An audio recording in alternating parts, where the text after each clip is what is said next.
Bab memasang khemah di dalam masjid untuk orang-orang sakit dan orang-orang lain selain mereka. Imam Bukhari dengan sanadnya meriwayatkan daripada Aisyah, katanya Sa'ad terkena di hari Khandaq, yakni terkena anak panah di hari berlakunya peperangan Khandaq,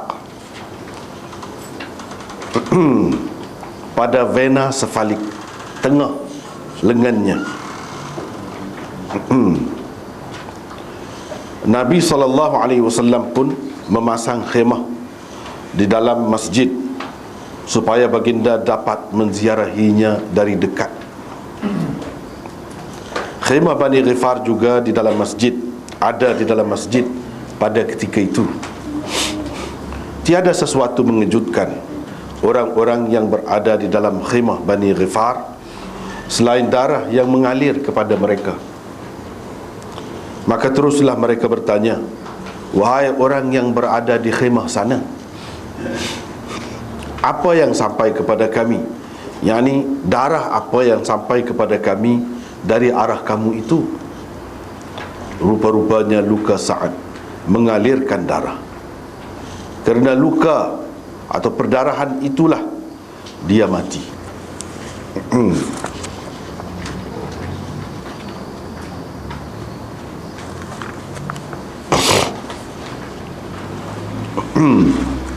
Ini masih lagi berkenaan dengan bab masjid. Bab masjid, apa dia yang boleh dibuat dalam masjid selain daripada sembahyang, dan apa dia yang tak boleh ataupun tak molek buat dalam masjid. Itu kita duk bincang tentang masjid lagi lah. Jadi bab yang ke-50 ini Imam Bukhari buat untuk menyatakan boleh pasang khemah dalam masjid. Pasang khemah dalam masjid boleh. Jadi pasang khemah tu untuk siapa? Untuk orang-orang sakit. Orang-orang sakit, dan selain daripada orang-orang sakit, ada apa-apa keperluan yang lain, boleh pasang khemah dalam masjid. Tidak kata tak boleh nak kita adakan aktiviti ataupun program-program lain selain daripada sembahyang itu dalam masjid. Tidak gitulah. Tidak, tak boleh. Boleh. Itu dia nak cerita. Padahal orang sakit tu kan macam-macam keadaannya. Boleh terberak, boleh terkencing, boleh tumpah darahnya. Kalau berdarah lah, kalau luka tu boleh mati, mati dan sebagainya. Boleh berlaku macam-macam di dalam masjid tu. Namun begitu, semuanya tidak menghalang untuk kita buat khemah di dalam masjid. Apalagi dalam masyarakat Arab sampai sekarang ni pun, negeri-negeri yang tertentu, bentuk masjid dia tu sebahagian besarnya ialah terdedah, terbuka. Maknanya berteduhkan langit lah kata. Sebahagian besarnya berteduhkan langit, jadi nampak langit. Di tempat yang seperti itu lagilah boleh. Sebabnya keadaan bentuk masjid lagu tu sesuai lah dengan tempat dia. Tempat kita ni hujan semacam tak lagi. Hujan semacam nak masjid lagu tu kurang sesuai. Kurang sesuai. Tapi setengah-setengah negeri tu dia nak kepada udara yang terbuka begitu, dan tidak hujan sama, jarang benar hujan. Jadi molek lah kalau buat begitu. Jadi dalam keadaan ni lebih-lebih lagi lah kita nampak benar sabahnya boleh dipasang khemah dalam masjid tu. Lepas tu kalau dah nak tidur tengah malam ke apa semua, ya sesuai. Itu khemah dalam masjid untuk orang sakit dan lain-lain. Jadi bukan seorang orang sakit saja ni. Kalau ramai orang sakit pun ada beberapa orang pun boleh, sebab dia guna lil marda. Walaupun dalam cerita ni ketika berlaku peristiwa ni nampaknya seorang aja yang disebutkan tu. Tetapi kalau ramai sekalipun, boleh duduk dalam masjid. Dan adakan beberapa khemah, beberapa ruangan kita kata.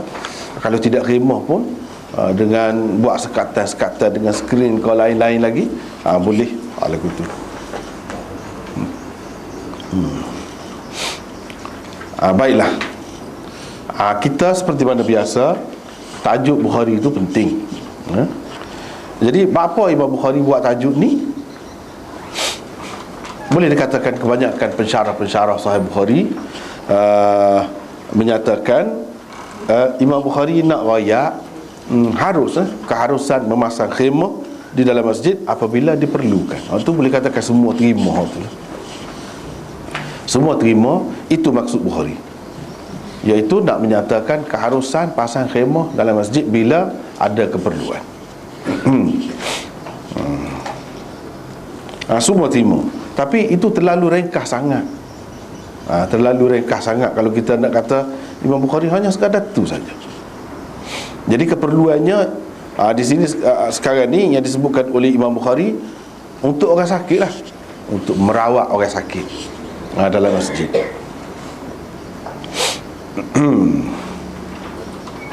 Tak kira sama ada untuk merawat orang sakit ataupun untuk maksud-maksud yang lain. Dalam nota tu, cuma para ulama yang berpegang dengan mazhab yang menghukum darah manusia sebagai najis kebingungan juga apabila berhadapan dengan hadis di bawah bab ini. Tu Imam Bukhari naknya. Tapi ramai tak sebut, ramai juga yang sebut perkara ni. Lagu mana? Lagu mana tu? Darah tu boleh tumpah. Jadi Nabi SAW seseorangnya membenarkan buat masuk dalam masjid orang sakit, luka lagu tu, bermakna mendedahkan masjid tu kepada najis. Boleh berlaku sangatlah. Keadaan tumpah darah di dalam masjid tu boleh berlaku dalam keadaan orang luka. Walaupun begitu, Nabi SAW suruh dia dibawa ke dalam masjid. Macam mana? Ya ke darah tu najis? Situ dia nak pergi situ.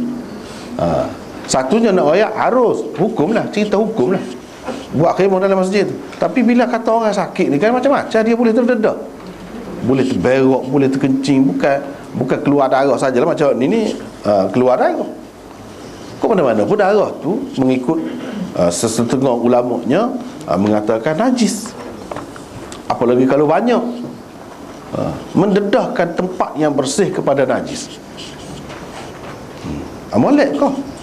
Tapi ini adalah yang dilakukan oleh Nabi SAW. Bukan sembarangan orang, bukan buat sendiri-sendiri dah. Dia nak ayat hak tu. Bagi Imam Bukhari nya darah manusia ni tak najis. Dulu dalam bab najis dulu kita sudah bincang panjang. Dah ada bab dah. Kecuali darah haid, darah nifas, tu najis. Hak lain-lain, darah luka, darah hidung kau. Kalau darah hidung tu publik sembuh-sembuh pun tengah duduk sembahyang, tak payah berhenti. Lepas tu kena baju tak cemah bagi dia. Boleh buat sampai sudah. Ataupun kalau ambil sapu tangan, tengah duduk sembahyang tu dah darah hidung, pekuk. Banyaklah darah. Bubuh dalam poket. Tak apa, tak payah tahu. Mana darah manusia bagi dia tidak najis. Tu dia nak ayat. Sebab sama dia akan bincang benda-benda lagu tu. Walaupun ni bab masjid, tapi belah-belah tu nak cerita hukum benda-benda lain juga. Hukum darah di dalam masjid, tempat yang suci. Lagu mana? Kalau kata darah tu najis, tak nak sabar dia kata. Ni mengikut Imam Bukhari. Apa ni logik dia ni? Takkan Nabi nak dedah kan? Sepatutnya kena pesan lah, jangan bawa pergi ke masjid orang sakit tu. Sebab keadaan orang sakit kan dia tidak boleh mengawal diri dia. Tapi tidak begitu. Tidak begitu. Lepas tu kita kata pula, kalau kita kecil terberak tu nak kata tak najis lagi. Dulu kita sudah bincang dah. Imam Malik dan Imam Bukhari Dan orang-orang yang sependapat dengan mereka mengatakan tidak najis kalau keluar tu bukan dengan cara biasa, kerana sakit, tidak jadi najis. Situ. Sebab tu jadi tak ambil berat sangat, tak kisah pun letak dalam masjid. Tetapi bagi orang-orang yang mengatakan darah itu najis, dan hak lain-lain lagi, terutamanya air kencing kau gapo kau, dia peningkatlah tengok apa di Nabi buat gini. Mereka cuba takwil hadis ini, mereka cuba takwil. Jadi takwilan ini disebutkan oleh beberapa ulama, antaranya Al-Aini, Rashid Ahmad Gangguhi dan Anwar Shah Kashmiri di dalam syarah masing-masing mengemukakan takwilan orang-orang yang mengatakan darah tu najis, tapi dalam keadaan dia tu najis, apa ya biarkan duduk dalam masjid tu. Dia takwil. Apa takwilannya? Sebab kalau tidak takwil maknanya tak pakai hadis lah, tak pakai hak Nabi. Kalau takwil dengan takwilan tak seterima, tak apa. Cumanya takwilan itu nasabah ke tidak? Nasabah ke tidak? Itu kita tengok. Ada beberapa takwilannya. Antaranya satu, Malik dan Ahmad berpegang dengan hadis ini tentang najis tidak wajib dihilangkan. Sekiranya ia wajib, tentulah Nabi SAW tidak membenarkan orang yang luka menetap di dalamnya. Inilah juga qaul qadim mazhab Syafi'i. Qaul qadim Syafi'i lagu tu lah juga. Mana najis ini, najis, dia terima benda tu najis. Terima, tapi najis tidak wajib dihilangkan. Kalau masjid tu luar, kalau dia darah tu tumpah di situ, mesti kita kena basuh. Jadi kalau satu kerja pula kena basuh, kena cuci tu memenatkan. Jadi tak apa, lelak biar gitu. Tak apa, tidak wajib dihilangkan najis itu. Sebab dia bukan kena pada tubuh, bukan ngecik kena orang lain. Jatuh setepak tu, biar gitu. Tidak wajib. Kalau hilang, kalau kita membersihkan najis itu semata-mata untuk kebersihan lah, bukan kerana najis, bukan kerana wajib menghilangkan najis itu. Jadi mereka kata tidak wajib menghilangkan najis juga. Sebab tahu mana Nabi biar tu. Takkanlah dalam keadaan nak berubat orang sakit kau duduk sibuk nak basuh pula. Letak lain lah senang, di rumah ke mana-mana ke. Dia itu takwilan dia. Sebab najis tidak wajib dihilangkan. Kalau kita tidak nak guna tempat tu lah, tidak nak guna tempat tu, dia tidak wajib dihilangkan. Kalau kita nak guna tak boleh lah, bagi mereka lah. Jadi masjid Nabi SAW ni luas. Kedudukan dia, kemah, kata kemah dia duduk di ujung belakang tu, tempat orang tak ada sembahyang. Orang sembahyang bahagian depan. Itu takwilan dia. Satu. Yang kedua, ada juga orang berkata sebabnya Rasulullah SAW membenarkan Sa'ad berada di dalam masjid itu ialah kerana lukanya telah pun bertaut. Luka dia tu sudah pun nak sembuh dah, sudah bertaut dah, tutup dah luka dia. Jadi tak ada kebimbangan akan keluar darah, kata dia. Sebab tu ya suruh masuk dalam masjid tu, sebab keadaannya sudah terpelihara, kata dia.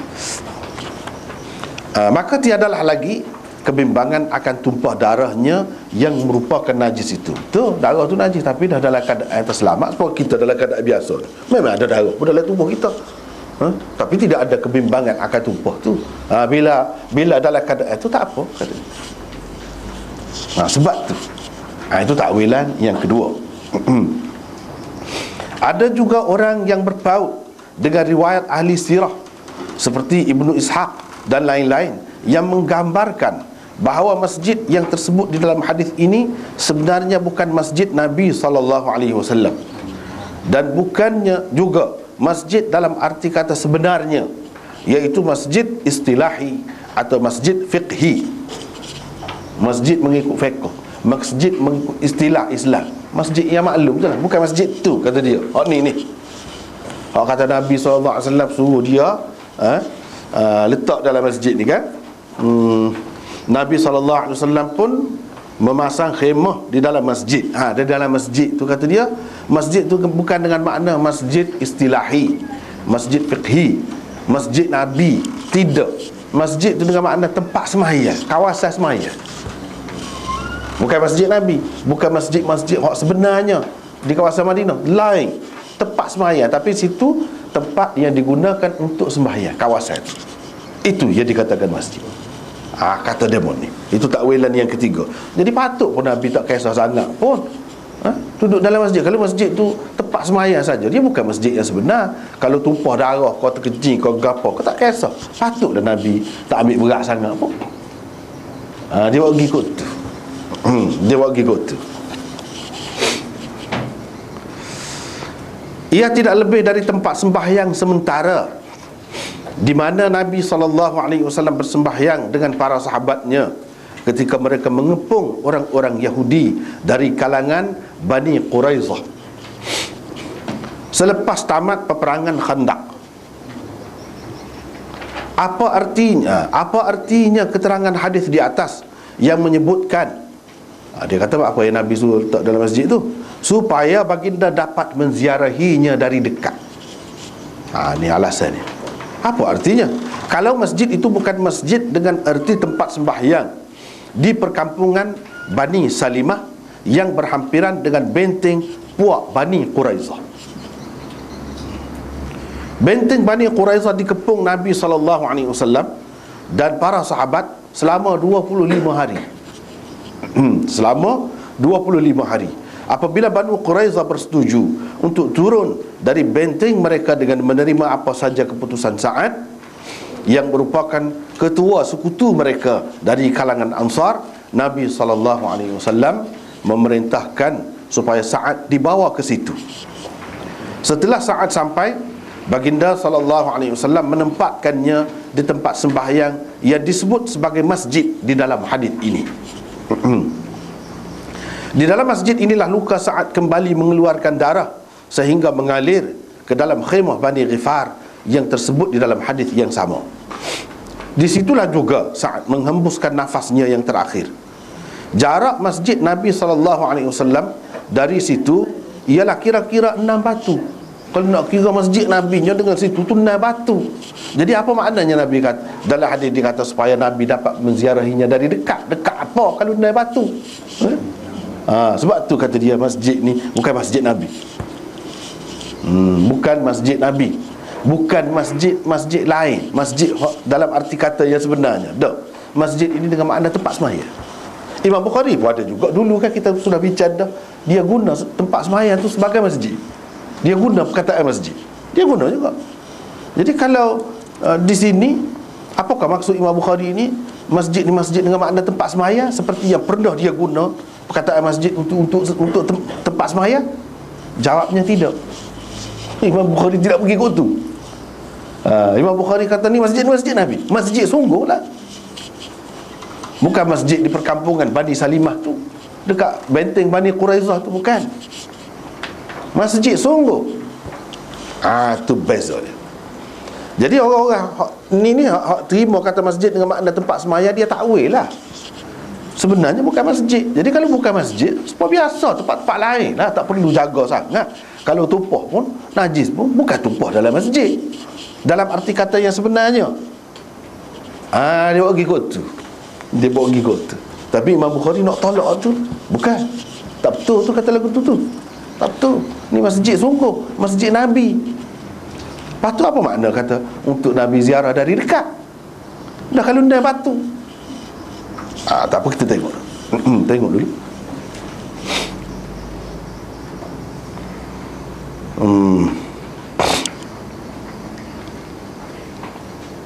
Jadi maksud mereka ialah kalau masjid yang diperintah Rasulullah supaya dipasang khemah untuk saat itu sebenarnya bukan masjid, tidak hairanlah kalau baginda SAW tidak peduli sangat tentang darah yang mungkin akan tumpah di dalamnya. Walaupun darah tu najis, dia tak kisahlah, bukan masjid. Itu perbincangan. Itu takwilan, 3 takwilan yang dikemukakan. Tetapi Imam Bukhari tak silap tu. Dia nak tolak tu. Kalau Imam Bukhari nak hak ni, dia ambil dah pendapat Ibnu Ishaq. Kalau tidak bubuh dalam musnad dia, hadis haddatsana tu sekurang-kurangnya dia bubuh dalam tajuk. Dia ambil dah. Tak. Dia tak ambil. Bahkan tapi ini semua ni tak nampak ni. Dia kritik siapa dia yang berpendapat begitu. Kalau kita baca ni hadis ni saja dengan tajuk ni, tak akan nampak. Dia kena korek lah gali, baru nampak. Siapa dia yang berpendapat begini, masjid Nabi tu dari situ sejauh mana, lepas tu apa maksud dia kata supaya Nabi dapat menziarahinya dari dekat tu, apa makna? Hak tu kena kaji, barulah kita nampak kedalaman fiqh Imam Bukhari itu. Dan Imam Bukhari nak buktikan gapo, bukan sekadar boleh pasang khemah dalam masjid gitu saja. Dia nak ayatnya darah manusia tu tidak najis juga. Tak apa. Kita tengok lagi. Bagi penulis, selain bermaksud menyatakan keharusan memasang khemah di dalam masjid apabila diperlukan, Imam Bukhari rahimahullah juga mahu mengisyaratkan kepada 5 perkara lain lagi. 5 perkara lagi. Dia nak isyarat kepada 5 perkara yang lain lagi, iaitu 1. Pendapat beliau berhubung dengan darah manusia yang keluar dari tubuhnya dengan sebab luka dan sebagainya. Menurut beliau, darah yang keluar atau terkeluar dari tubuh manusia kerana luka dan sebagainya tidak najis. Itu dia nak ayat, tidak najis. Jadi kalaulah masjid tu bukan masjid sungguh, sia-sia lah. Tak boleh dia buat dalil lah. Tidak boleh dia buat dalil lah. Kalau tumpah bukan dalam masjid, apa-apanya, biasalah. Ni Imam Bukhari nak ayat tidak najis. Buktinya dalam masjid pun Nabi biar, Nabi dedahkan.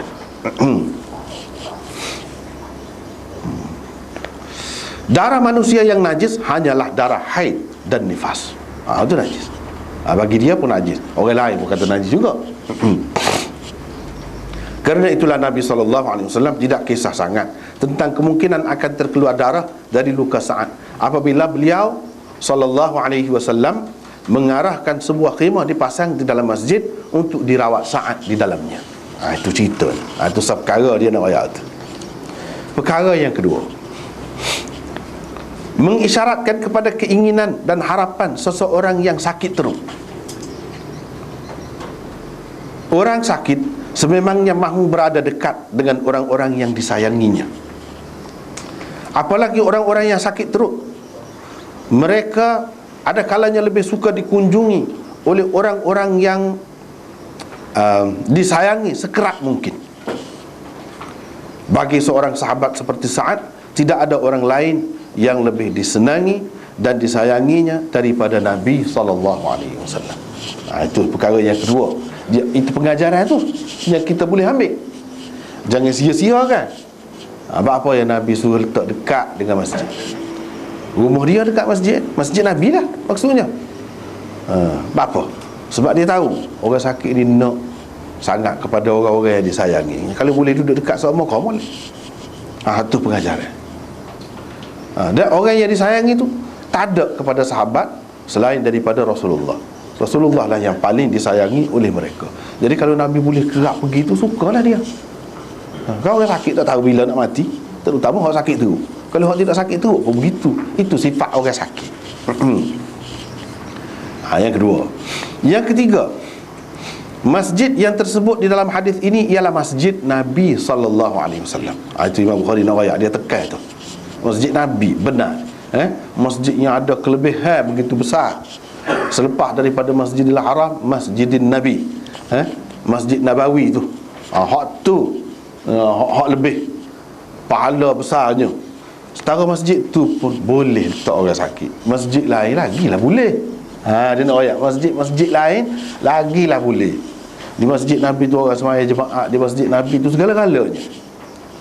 Dan ada istimewa sehingga kalau kita nak musafir, nak beli tiket kapal terbang mahal ni, nak ambil cuti, kalau Ramadan kerja lah, kita kata ambil cuti, beli tiket khusus nak pergi, kadang nak dapat kelebihan, boleh. Memang dapat sungguh, ada kelebihan sungguh. Kalau masjid lain tak ada faedah. Kita duduk di Kelantan nak pergi beli tiket gomo nak pergi tu, nak pergi semain di masjid Zuhur, apa ni, Johor tu misalnya, kita kata di Johor. Tak ada faedah, support je masjid mana-mana pun. Buat mendak je tu. Bahkan Nabi larang ada. La tushaddur rihal illa ila thalathati masajid. Tidak boleh kamu bermusafir, bersusah payah nak berjalan pergi, melainkan kepada 3 masjid saja boleh. Kalau masjid-masjid lain tak ada faedah, support je. Tapi masjid nak ayat lebih lah tu, setara lebih tu kira-kiranya sepatutnya kena jagalah. Tak apa, boleh. Masjid lain lebih-lebih lagi lah boleh. Tu nak ayatnya. Tak apa. Masjid Nabi, ia bukan semata-mata tempat sembahyang seperti yang digambarkan oleh sesetengah ahli sirah. Maksud kata perawi, supaya baginda dapat menziarahinya dari dekat. Apa makna? Sebab tadi kan dia takwil kan, dia kata supaya dapat menziarahinya dari dekat. Ini riwayat Aisyah ni.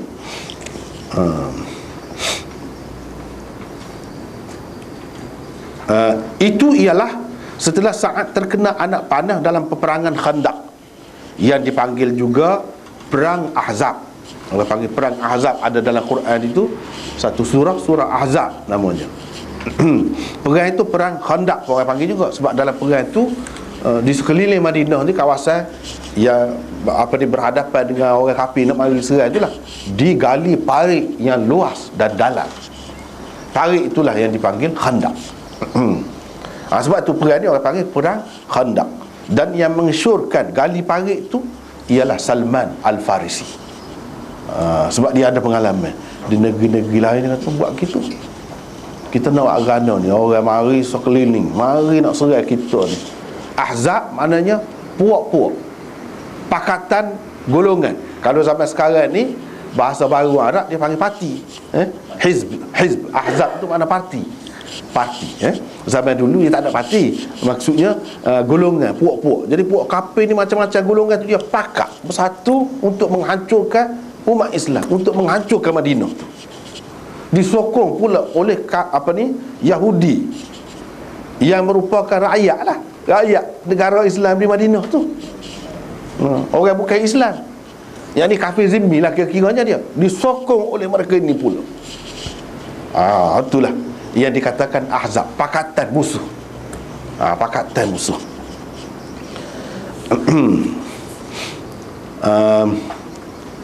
Dan setelah beliau dikembalikan ke rumahnya dari kawasan parit yang digali para sahabat untuk melindungi Madinah dari serangan musuh. Hak tu maksudnya. Jadi bila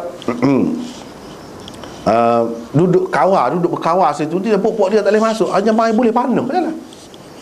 Dalam kata itu sahabat ni kena panah. Bila kena panah, mula-mula buat kelik rumah dia dulu. Buat kelik rumah lah. Lepas tu Nabi SAW suruh pindahkan ke masjid. Ke masjid dia. Sebab kalau masjid dia memang dekat lah rumah dia sebelah tu kan. Itu maksud dekat tu, supaya dia dapat ziarah acap kali tu. Memang dipindahkan lah. Pindah daripada rumah ke masjid, masjid Nabi. Beberapa lama dia duduk ni. Dia tidak mati selalu. Memang mati dia ni, tapi tidak mati selalu. Sebulan lebih. Lepas tu, lepas Nabi SAW selesai perang Ahzab tu, orang kafir pun balik. Tak boleh, gagal dia. Apa lagi kalau kita baca sirah kan, dalam hadis pun ada sebut juga, iaitu Allah SWT melepaskan angin yang kencang pada suatu malam. Habis berselerak, cabut, terbangan di kemah-kemah pokok dia tu. Dengan puyuk belanga habis berterbangan. Jadi pokok dia pun pelik lah, cabut lari. Bila cabut lari, Nabi kira selesai dah lah. Lama kalah lah juga, duduk berkawannya bulan-bulan. Bila begitu Nabi balik, kira nak mandi, nak selesai mandi, dah selesai apa, Jibril pun mari. Jibril mari tu nampak debu-debu muka dia, di kepala dia berdebu. Nak mandi kata dia. Dia kata tak boleh mandi lagi kata dia. Tak sudah lagi ni, tak sudah, tidak selesai dah. Dah kata dia, kita nak pergi, kena pergi sana kata dia. Kena pergi serang puak-puak Bani Quraizah, puak-puak Yahudi Bani Quraizah, kerana mereka juga terlibat. Jadi dah musuh hak besar ni sudah berselerak dah balik dah. Ni lah pula siapa dia suruh dia pakat dengan orang-orang kafir Mekah tu, dalam keadaan dia molek-molek jadi rakyat negara Islam ni. Nak pergi serang. Jadi Nabi SAW pun pergi. Pergi dengan sahabat-sahabat ni. Pergi nak cepat tu, sehingga Nabi SAW kata jangan sembahyang kecuali di Bani Quraizah. Asal cepat. Bila balik. Jadi pergi ke sana, lama pula puak-puak dia nus duduk dalam benteng, tak tubik puak-puak dia. Dia ada dah benteng dia, kukuh lah benteng tu. Tidak mudah, tak boleh lah. Dengan anak panah ke, dengan guna minjak zaman itu, alat-alat perai dia setara tu je. Dengan guna minjanik ke, minjanik ni macam kalau learn ni dia macam meriai lah. Tapi zaman itu dia tarik batu besar ni kan, batu besar lah. Besar-besar batu tu dia macam bedah, macam bedah plastik tu tapi besar. Jadi berpuluh orang ataupun beratus orang pegang tu, tarik tu, pom, lepas. Lepas tu dia kena pintu. Pintu benteng tu biasanya pecah. Bila pecah boleh masuk. Itu cara zaman itu. Perang zaman itu. Jadi Nabi SAW tak buat. Dia duduk 25 hari kepung. Tak boleh turun, tak boleh gimana buat dia. Itu ceritanya. Panjang cerita lah. Di sini ni orang ikan lagi. Imam Bukhari akan cerita dengan panjang lebar akan datang di tempat lain. Jadi bila pergi sana, lama lah. Akhir sekali Nabi tunggu dengan sahabat-sahabat, suruh tunggu. Tak saya tunggu. Nak perang tu pun tunggu. Mari perang. Dan nak perang sangat dah. Tak tunggu apa dia. Akhir sekali menyerah. Nak menyerah, dia tak say juga, kecuali adalah runding begitu gini. Mereka bersetuju untuk turun menyerah diri dengan keputusan seorang lain, bukan keputusan Nabi. Dia tak say. Keputusannya siapa dia? Keputusan Sa'ad. Sebab Sa'ad tu sekutu dia, ketua sekutu dia di kalangan Ansar ni. Sekutu Bani Quraizah ialah puak-puak Aus. Ketua Aus ni Sa'ad. Sebab apa? Puak-puak dia tengok tak, Nabi dulu pernah maaf kepada puak-puak Bani Nadir. Bani Nadir ni puak Yahudi juga. Puak Yahudi juga, rakyat negara Islam juga. Jadi dulu ketua dia buat keputusan maaf. Jadi bila maaf sedar hati, dia serah ni gitu juga ni. Takkanlah puak dia dia kira sekutu dia ni akan membuat keputusan yang berat kepada dia. Jadi Nabi kata tak apalah, ikutlah ke mana-mana pun. Nak siapa sebagai pengadil, sebagai pemutus dalam perkara ni? Dia kata nak Sa'ad bin Mu'adh. Jadi Sa'ad bin Mu'adh tu duduk sakit kan, duduk masjid Nabi tu. Sakit ni, luka ni. Dibawa mari Sa'ad itu. Dibawa mari dan nak bawa mari. Tiba-tiba Sa'ad hukum parok. Terkejut pokok dia. Tapi terpaksa kena terima lah. Hak mana-mana terlibat dengan perang, hak muda kena bunuh, Sa'ad kata. Tu dia. Bunuh lah. Tu jangan. Zaman Nabi dulu dia hukum sungguh. Bunuhlah.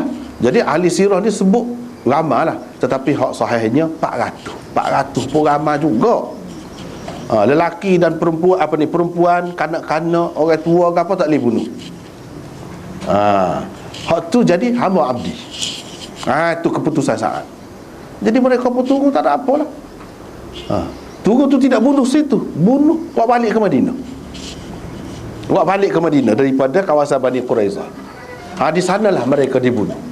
Peristiwanya panjang pula. Itu secara ringkas latar belakang cerita tu. Jadi Nabi bunuh sebab keputusan tu. Cuma orang zaman sekarang ni dia duduk takwil lah, terutamanya orientalis gapo, orang-orang Kristian duduk takwil ganah orang Islam ni kasar buat lagu tu keputusan tu. Sedangkan keputusan tu sebenarnya dalam kitab Taurat pun ada, dalam kitab Bible ada lah ni. Ada lagu tu, iaitu kena bunuh. Itu hukum dia. Jadi Nabi bukan buat keputusan sendiri. Orang hak dia nak tu buat keputusan. Nabi kata kamu telah buat keputusan mengikut kehendak Tuhan. Kehendak Tuhan tu Dalam kitab Bible, hak ada sekarang ni dalam sifir istithna ada sebut, iaitu hak mana perang deraka kepada pemerintah dan terlibat dengan musuh, orang tu dihukum bunuh. Tak kira lah sekarang mana. Jadi itu bukan berdasarkan Quran, berdasarkan kitab dia. Dia kena hapuskan kitab dia. Hak kita duduk percaya Taurat ini sudah diselewengkan, sudah ditokok tambah, ditukar ganti isinya. Hak ni masih ada lagi. Masih ada lagi. Bila ni kita boleh tengok. Supaya juga ayat rejam. Rejam tu ada pakai ni. Bukan tak ada, ada. Sekarang ni pun ada. Cuma orang dia tak pakai. Orang dia tak pakai. Jadi itu hukum dia.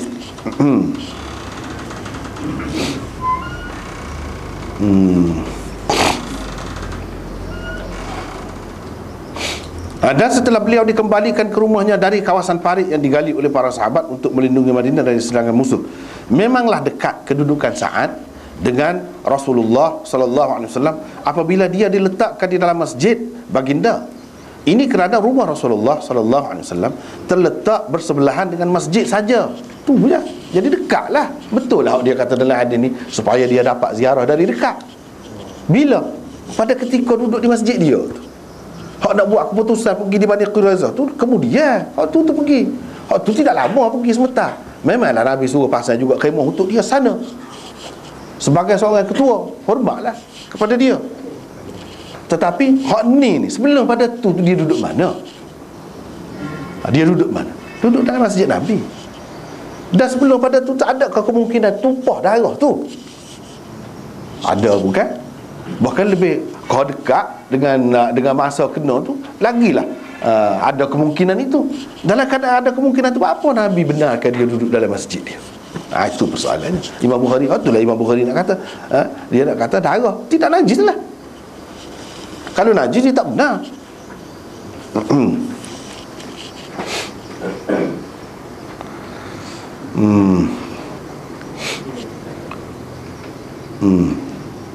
Tidak jelas di dalam mana-mana riwayat pun Sa'ad mengembuskan nafas terakhirnya di dalam khemah berhampiran dengan benteng Bani Quraizah. Tak jelas. Walaupun dalam hadis ni nampak dia mati dalam khemah tu lah. Jadi khemah tu dia faham khemah hak dekat Bani Quraizah, benteng Bani Quraizah. Padahal dia mati dalam khemah tu dalam khemah hak dalam masjid Nabi. Lepas tu dia balik pula situ, duduk situ. Situ boleh mengelirukan. Jadi Imam Bukhari menjelaskan benda ni lah. Itulah ilmunya. Hak zahirnya kita tidak dapat. Dia faham dah. Setelah tu dia balik. Setelah keputusan dibuat, seperti mana orang lain balik ke Madinah, dia pun balik. Takkan dia nak duduk agar dia sana? Dia tidak mati selalu pada ketika tu. Pergi ke Madinah pula, duduk dalam masjid Nabi. Hak kata dia menghembuskan nafas dalam khemahnya itu, khemah tu lah hak pasal dulu di masjid Nabi. Bukan khemah hak di tempat semaya Bani Quraizah tu, kawasan Bani Quraizah, bukan hak tu. Itu Imam Bukhari faham lagu tu lah.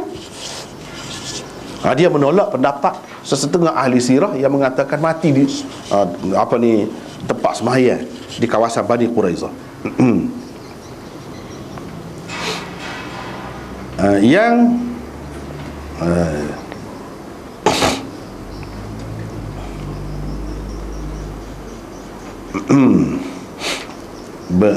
Tak apalah. Mungkin sekali setelah keputusan tentang Bani Quraizah dibuat, Sa'ad dikembalikan semula ke khemah asalnya di masjid Nabi SAW, dan disitulah hayatnya berakhir. Situlah Imam Bukhari faham gitu. Dia tidak kata mati sana, mati balik sesudah balik.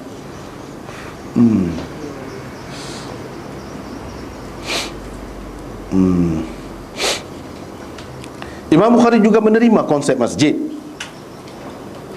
yang diterima oleh ahli sirah itu. Beliau cuma mahu menyabitkan khemah yang telah dipasang terlebih dahulu untuk Sa'ad di dalam masjid Nabi SAW sebelum beliau dijemput ke kawasan Bani Quraizah dan dipasang pula di sana untuknya. Khemah ada khemah dia dalam masjid Nabi. Waktu tidak dipecah, tidak dibuka waktu tu.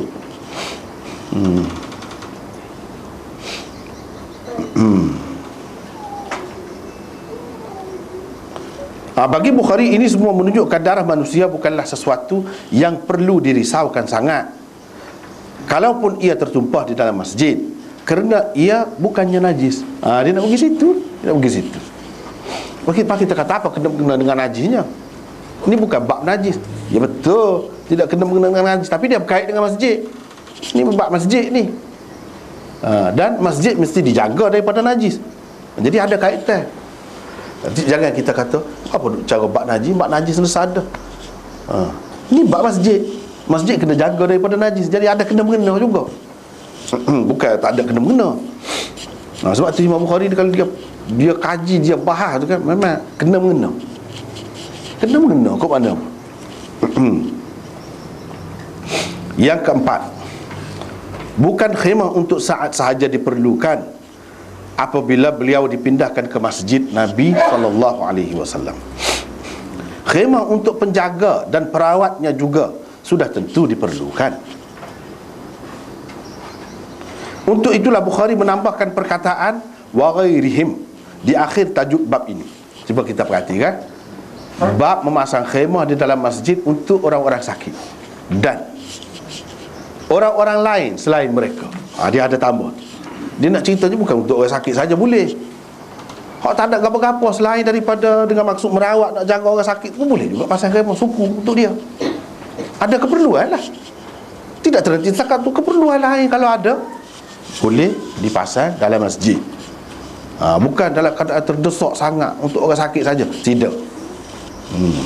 Sebabnya di sini kita tahu kan adalah hadis ni kan, bila darah tu luka, darah tu mengalir pergi kepada khemah orang lain. Mana ada lah khemah orang lain dalam masjid tu juga. Khemah siapa? Ada lagi tu. Di sini diceritakan. Kata Al-Aini, khemah Bani Ghifar yang tersebut di dalam hadis di bawah bab ini ialah khemah Ruqayyah Al-Ansariyah. Kata sesetengah ulama, Al-Aslamiyah. Ruqayyah Al-Aslamiyah. Kerja beliau ialah merawat orang-orang yang luka, selain memberi khidmat secara sukarela kepada orang-orang Islam yang menderita.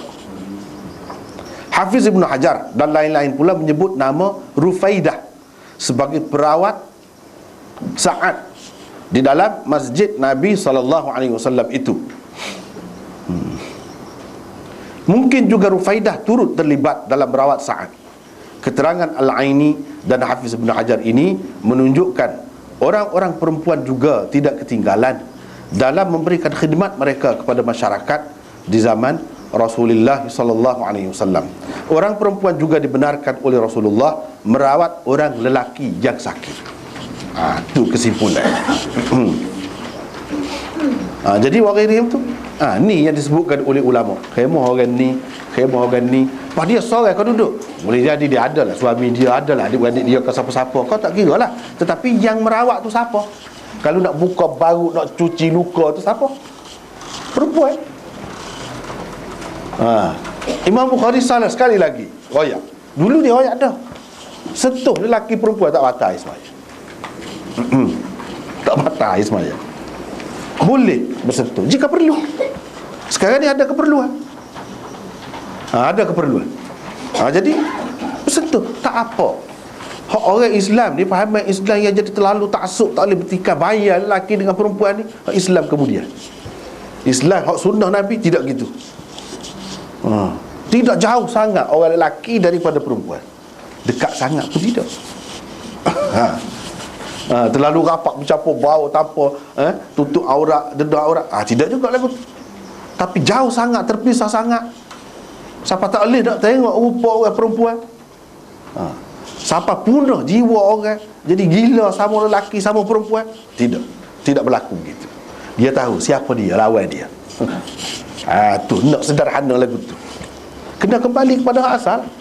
Hak sekarang ni sama ada terlalu bebas atau terlalu terkongkong. Terlalu terkongkong, tak ada kebebasan asal. Tak boleh berjumpa lelaki dengan perempuan.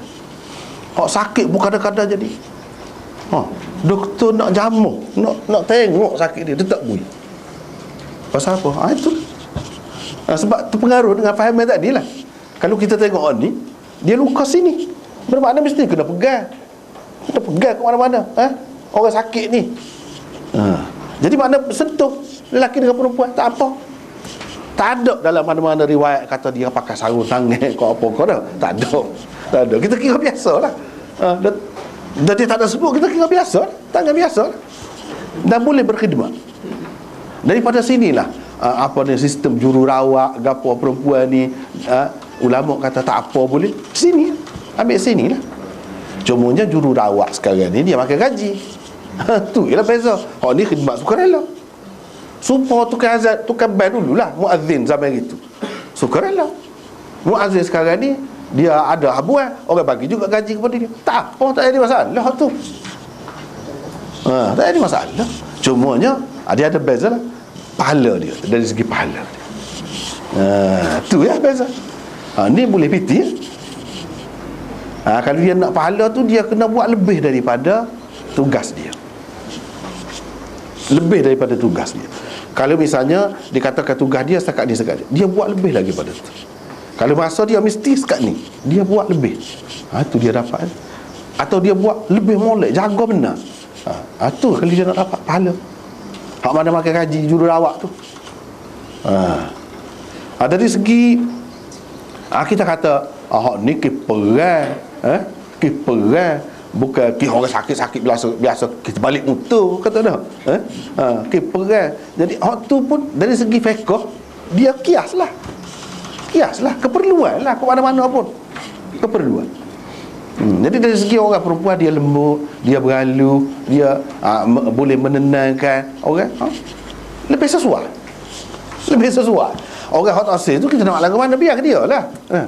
Dia kena cari jururawat lelaki. Kena buat jururawat lelaki lah pula. Sedia kan.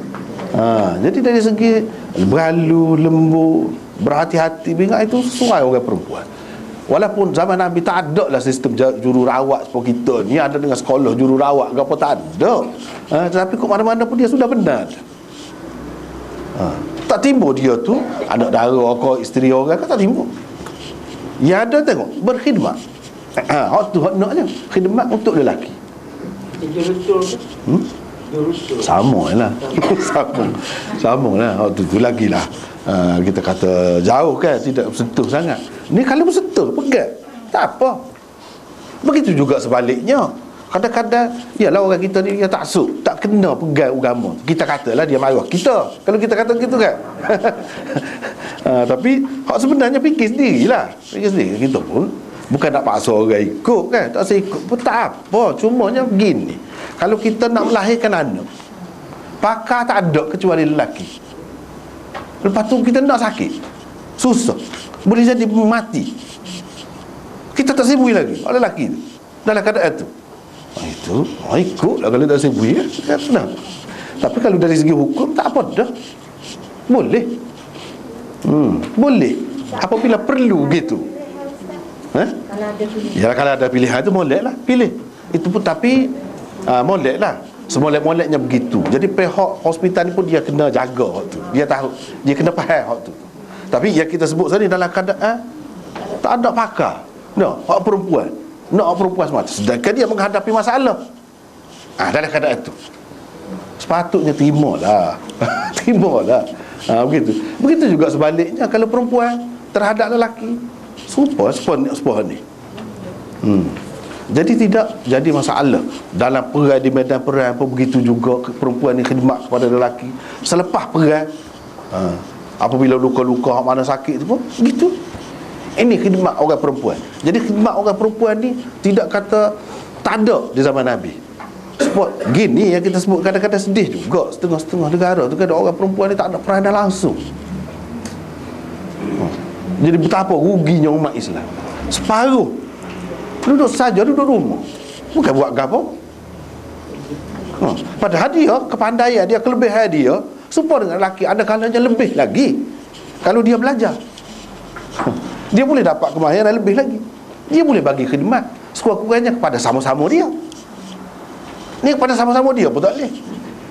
Dah tak boleh ngaji dulu lagi. Jadi pada keadaan seperti ini kita tak boleh menyalahkan Islam. Kita menyalahkan masyarakat yang tak faham. Masyarakat orang tak faham, tak ada kena-mengena dengan Islam. Islam lagu mana? Ni Islam. Kau adalah hadis ni. Sebab tu ya kita suruh kembali kepada Quran, sunnah sangat tu. Itulah benarnya. banyak perkara apabila hak kemudian dia jadi lagu lain. Jauh perginya. Bahkan bercanggah, tidak sesuai dengan hak Islam hak dulu. Misalnya orang perempuan terlalu tudung tak boleh, siapa tak kenal langsung nah. Itu hak kemudian. Hak dulu tidak gitu, tidak ada siapa gitu mau. Tapi bukan bermakna kita nak membebaskan. Tanpa dengan mendedahkan orang itu kita lain. Tak ada siapa dia suruh lagu tu. Tak ada siapa suruh pun lagu tu. Jadi dalam batas yang sederhana. Apabila dalam batas yang sederhana tu akan jadi molek lah. Kalau lebih kau tu congek kau ni akan ada kesan tak molek dia. Kesan tak molek dia. Itu. Cuma di sini dia sebut ruqayyah. Orang kita panggil ruqyah, macam-macam lah. Qiyah, mek qiyah, nah. Macam-macam. Nah, sebenarnya yang betulnya ruqayyah. Rogayah. Rogayah tu hak Mesir tu, pengaruh Mesir tu. Qaf tu dia jadi go.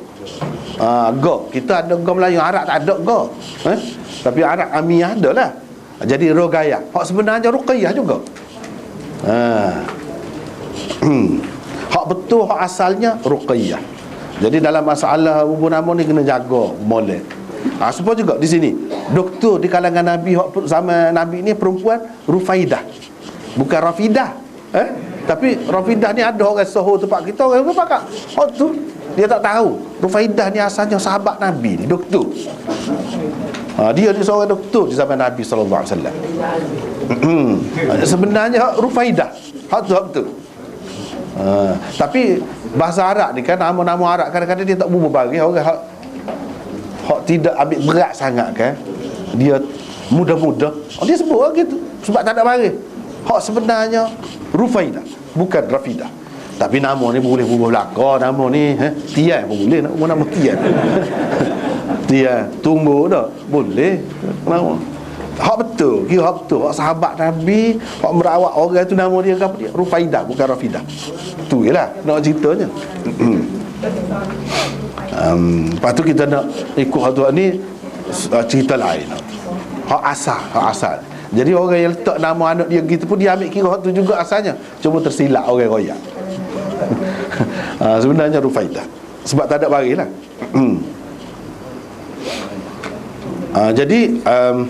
Jadi kerja dianya khidmat secara sukarela kepada orang-orang Islam yang menderita, selain daripada merawat orang sakit. Dia ada kumpulan-kumpulan hak buat kerja lagu ni sukarela. Itulah khidmat zaman Nabi tu. Ikutlah kita nak kata apa pun kan. Khidmat zaman Nabi, orang perempuan pun tidak ketinggalan. Tidak kata orang perempuan ceruk dapur saja. Selama mana tempat kita ni pun nak boleh jadi bebas, nak boleh orang tidak ngaji duk perang dengan siapa dia? Dengan orang agama je. Orang agama kata tak boleh ngaji kot ni, haram lah ngaji sekolah orang putih. Orang agama juga. Tapi kita kena ambil kira juga keikhlasan dia. Ya dia kata gitu tu setengah-setengah je kalau sampai gitu, teruk kalau mengaji. Dia jadi seorang putih, lebih orang putih daripada orang putih lagi. Betul juga kalau ambil kira tu. Jadi kita kena hormat juga pendapat dia tu. Tapi kalau dalam keadaan yang sederhana, yang molek, dalam keadaan yang terkawal, tak ada halangan. Tak ada halangan. Nak mengaji gapo pun tak ada halangan sebenarnya. Jadi orang zaman dulu dia ceritakan nak menakut-nakutkan orang ni, dia ada sebab dia sendiri, seperti yang kita sebut tadi. Siapa dia bawa cerita-cerita yang nak menakutkan. Tapi benda ni arus ni kan, dia tak boleh ubah arus ni. Kalau derah sangat mari, tak gerak nak tahan dengan cerita-cerita lagu tu ya. Antaranya yang kita dengar, salah seorang tu guru cerita. Dia kata ngaji orang putih kuat sangat. Dekat nak mati orang ngajar ngucap dia, orang ajar no kata dia. Nah. Orang mari ikut ni, nah. Mari ikut ni pula. No kata dia. No semacam berat tu lah. Jadi menakutkan orang tu belajar Inggeris ke apa tu kan? Siapa itu tak kena. Sebab orang-orang ramai ni kan kadang-kadang dia ingat seorang tu guru kecek mesti kitab selalu. Tak mesti hadis selalu. Dia itu pendapat dia tu. Cara dia nak menakut-nakutkan orang. Sebab ya sungguh sampai hari tu kan orang ngaji sekolah ni pakai skot. Perempuan. Juru rawat tu lagilah. Betul-betul jadi super nurse tu orang Kristian tu kan. padri perempuan tu. Dengan pakaian dia lagilah. Kalau hak mengaji sekolah ni pun. Tak sewi tok guru sampai kita marah lagu mana? Ya dah. Waktu tu. Tapi keadaan kita ni semakin baik sebenarnya. Semakin baik. Dari segi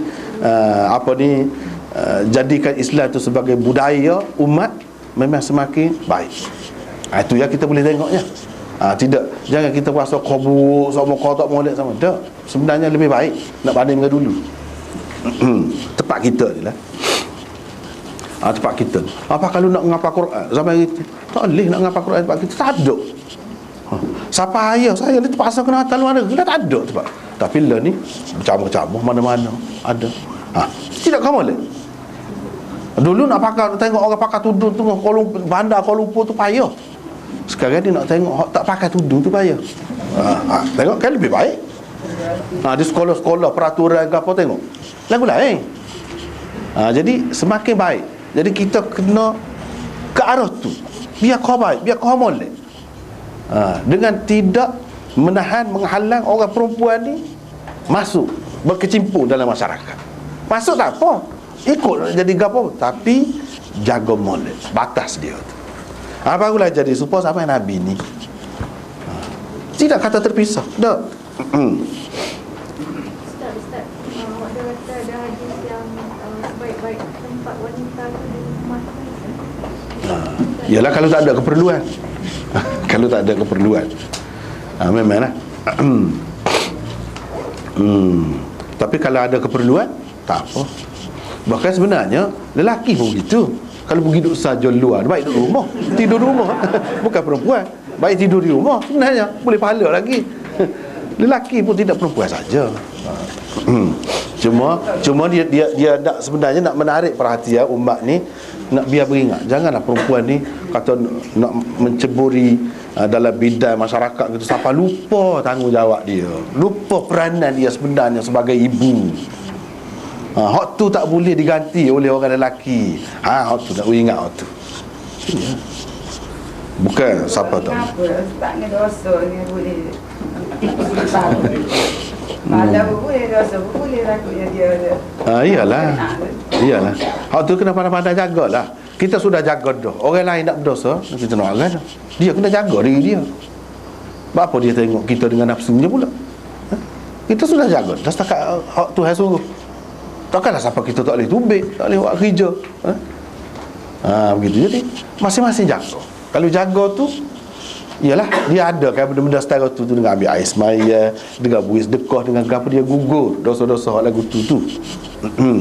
Jadi bila-bila kita buat kebajikan. Mungkin adalah salah silap dosa kita gitu-gini. Dengan buat kebajikan tu terhapuslah dosa kita. Kalau tidak kita nak kebajikan lagu mana, kita tak nak piti. Misalnya kita kata, kalau tak nak piti, nak kebajikan lagu mana? Yalah boleh tasbih ke apa. Gak kalau duduk kerja pun boleh juga tasbih. Ya, itulah ulama kata, imam-imam kita kata, dia tasbih ni jangan ingat subhanallah, alhamdulillah. Jadikanlah jahit kamu tu, kamu setiap kali cocok jahit tu dah, itu sebagai tasbih kamu. Jadikanlah kerja kamu tu sebagai tahmid kamu. Boleh juga. Niat kita tu hak pentingnya. Jadi kalau duduk gitu kan, terbuka. Yang kelima, kritiknya terhadap sesetengah ahli sirah. Antara metod Imam Bukhari di dalam tajuk bab yang dibuatnya ialah mengkritik secara halus pihak-pihak yang dianggap beliau sebagai salah atau tersalah dalam pegangan dan pendapat mereka, sama ada berkaitan dengan fiqh atau sirah, seperti yang dapat kita semua lihat di sini. Jadi Ibnu Ishaq kata ni masjid tempat semaya tu, Imam Bukhari kritik lah dia. Dia kata bukan masjid tu masjid Nabi ni. Memang ada pergi sana tu pergi. Tetapi dia tidak mati di situ. Hak tumpah darah tu bukan tumpah di situ. Kalau kita kata pergi sana, terlebih dahulu ada dah kemah dia tu di masjid Nabi. Ketika ada tu Nabi benarkan tu, tak ada ke dia fikir kemungkinan tumpah darah? Dia sepatut kena. Nabi ni dia beringat selalu dah. Dia beringat selalu kalau benda tu tak boleh. Kalau dia kata boleh, dia benarkan tu menunjukkan Tak apalah. Tak apa. Itu ceritanya. Habislah situ. Jadi kita pergi kepada hadis. Aisyah cerita ni kata Sa'ad terkena. Di sini dia kata terkena gitu ya. Dalam riwayat yang lain disebut kena anak panah. Bukan kena pedal tak, kena anak panah.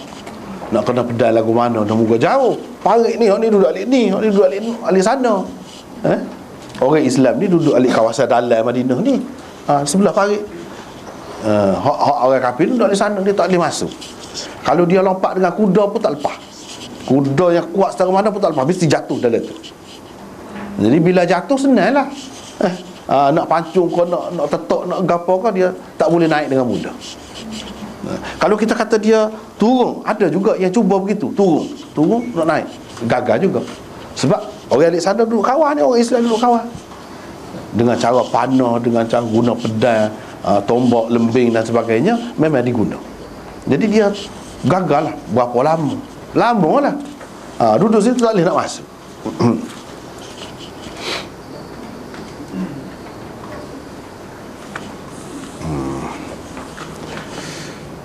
Lepas tu kena di hari peperangan Khandaq tu lah kenanya. Kena di urat akhal, dia panggil akhal ni. Lihat ni.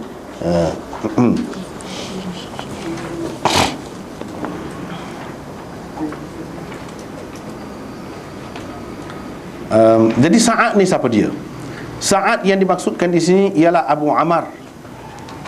Nota 712 tu ialah Abu Ammar Sa'ad bin Mu'adh bin An-Nu'man bin Imri al-Qais bin Zaid bin Abdul Ashhal Al-Ausi Al-Ansari.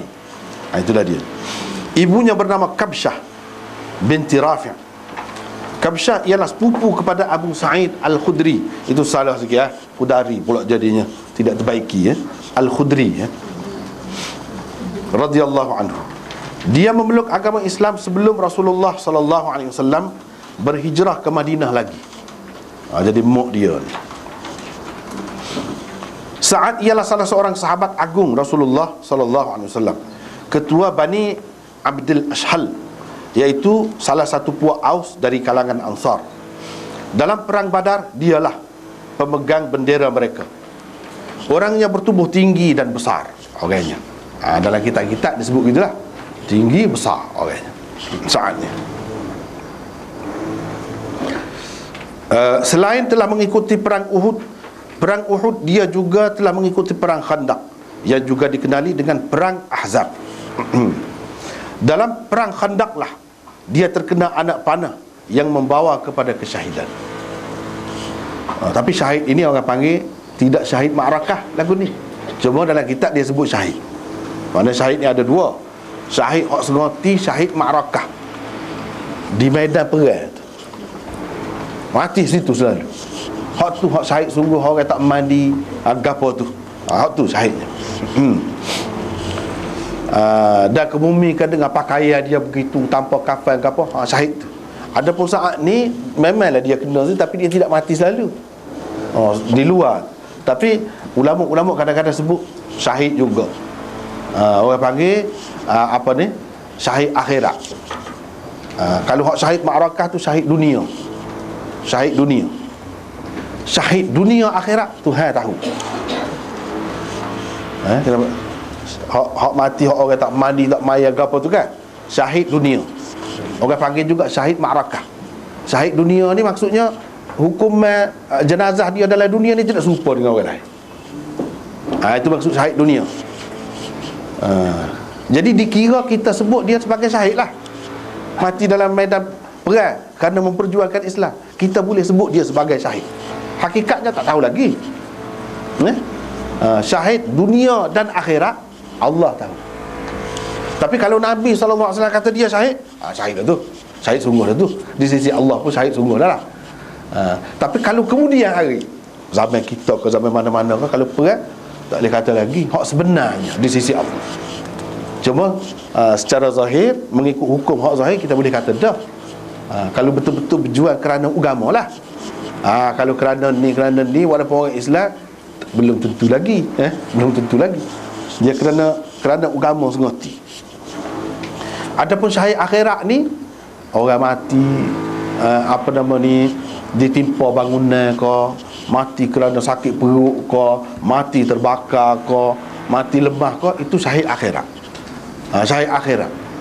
Sebab dalam hadis ada sebut syahid begitu. Tapi dari segi dia ni kena maya, kena mandi, kena gapo, kena kapal, serupa dengan orang lain. Cuma dia ada kelebihan juga. Dari satu segi, kelebihan yang sekiranya berlaku, ya, bukan makna kelebihan yang kena cari. Tak boleh cari, tak boleh buat rumah tu tak usah biar kemah, biar gutuk dah. Jadi kita boleh syahid dah. Tak ada siapa diajar pun. Kalau berlaku, ya. Itu syahid akhirat. Syahid dunia akhirat, Tuhan saja yang tahu. Hak Nabi royak, ya, hak tu pun termasuk juga. Supaya juga kafir ni kan, ada kafir dunia, ada kafir akhirat, ada kafir dunia akhirat. Tu kena bagi molek tu. Jangan kita ingat orang kafir serupa berlaku itu belum lagi kalau kita tengok kafir zimmi, kafir muahid, kafir musta'min, gapo tu suku pula. Hak kafir dari segi kira-kira Tuhan, hak kata kekal dalam neraka tu lagu mana? Hak tu kena jelas juga tu. Dulu kita sudah bicara juga. Sudah bicara cuma sepintas lain. Kalau hak kafir dunia, hak kita maklum sebagai kafir, belum tentu dia kafir di akhirat. Di sisi Allah dia kafir. Misalnya hak orang duduk berebut mayat kan, hak ni kata dia kafir, hak ni kata dia Islam. Hak mana betul? Kalau katakanlah benar lah, kalau hak zahir ni benar orang kafir, tanah kubur dia bakar cara dia, misalnya kalau kita kata bakar dah. Di sisi dunia ialah kafir, tapi di sisi Tuhan tidak kafir. Hak lagu tu tidak masuk dalam neraka tu, dia Islam. Kalau di sisi Tuhan memang sungguh dia ngocak. Jadi hak tu lah orang panggil kafir dunia, tapi akhirat di sisi Tuhan tidak kafir. Hak lagu tu. Ada juga hak kafir akhirat. Dunia tidak kafir, macam orang munafik. Dunia Islam, kita anggap dia Islam. Kalau dia mati, kita kebumikan di perkuburan Islam, kita buat cara Islam lah, uruskan jenazah dia tu. Tetapi di sisi Allah dia tidak Islam, dia kafir. Itu orang panggil kafir akhirat. Dunia tidak kafir. Bagi kita orang Islam tidak kafir. Ada hak kafir dunia dan akhirat. Dunia pun memang dia kafir sungguh. Dah hak kekal dalam neraka, tidak kekal dalam neraka ni masih khilaf lagi ulama ni. Hak kafir, hak kekal dalam neraka ni lagu mana? Itu hak kafir yang jelas betul, dia tahu Islam ni molek. Islam yang sampai kepada dia pun Islam yang molek, tak ada keliru dia. Dia tak si Islam tu kerana dia tahu kalau dia ikut Islam tak boleh dia memuaskan nafsu dia, tidak boleh dia melaksanakan cita-cita dia, nak menguasai orang, nak menzalimi orang, nak makan riba, nak gapo, tak boleh. Sebab tu dia tak si Islam. Dia tahu Islam ni molek. Hak lagu tu. Wajahadu biha wastaiqanatha anfusuhum zulman wa uluwa. Hak lagu tu. Untuk melakukan kezaliman dan untuk kemegahan dunia. Hak lagu tu. Ada pun kafir dia tak tahu satu kerana keturunan dia aja. Lepas tu dia pun tak faham, ramai juga orang Islam pun mengelirukan dia. Dia nampak teruk lagi orang Islam pada dia. Dia sekadar tu, dia pun jahil, dia bukan pengkaji, tak sampai kepada dia. Hak tu masih lagi khilaf ulama. Ada ulama mengatakan kepada saya kena hak tu. Tidak kekal dalam neraka hak lagu ni. Kalau dia masuk neraka pun semua orang Islam masuk neraka. Orang Islam pun ada juga masuk neraka kan, kerana kesalahan-kesalahan yang tertentu. Orang kafir pun masuk neraka. Supaya juga orang kafir yang mengkaji Islam, dia tengah-tengah kaji tak ada, mati. Supaya juga dia tak jahat, dia jujur, dia baik. Dia tidak kata Islam ni, kata kafir kau kekal dalam neraka lah, tak boleh. Kau mana-mana pun. Tidak gitu. Ada perincian lagi di situ. Ada perincian lagi. Supaya masalah syahid ni lah. Tapi sebut syahid dah sini ni. Syahid. Tapi hak sebenarnya bukan syahid ma'rakah. Semua Sayyidina Umar mati kena tikar dalam masjid. Ulama sebut syahid juga. Nabi kita mati kena racun, ada nyabit juga dengan racun, kena tu sikit tu. Orang kata mati syahid juga. Nak beri nama syahid ke dia? Jadi Tuhan builah sebab. Tapi syahid yang sebenar tak. Syahid yang sebenar mati di medan perang. Gitu. Tak ada Islam tu muncak. Tapi dia lah betul ya. Dia tak asyik Islam. Pasal dia takut penting kan dia. Islam. Islam. Zahir. Di sisi Allah tak tahu setara mana tu. Takut tengah dia mati tu dia kata hukum Islam ni tak sesuai zaman sekarang ni. Tak. Tu di sisi Allah tu tidak Islam tu. Lagu tu. Tapi kita tak tahu dah. Tak tahu. Hukum zahir Islam. Dia tak kekal juga lah. Kalau Islam tak kekal lah. Cumanya ada kesalahan tu mungkin masuk neraka. Gitu.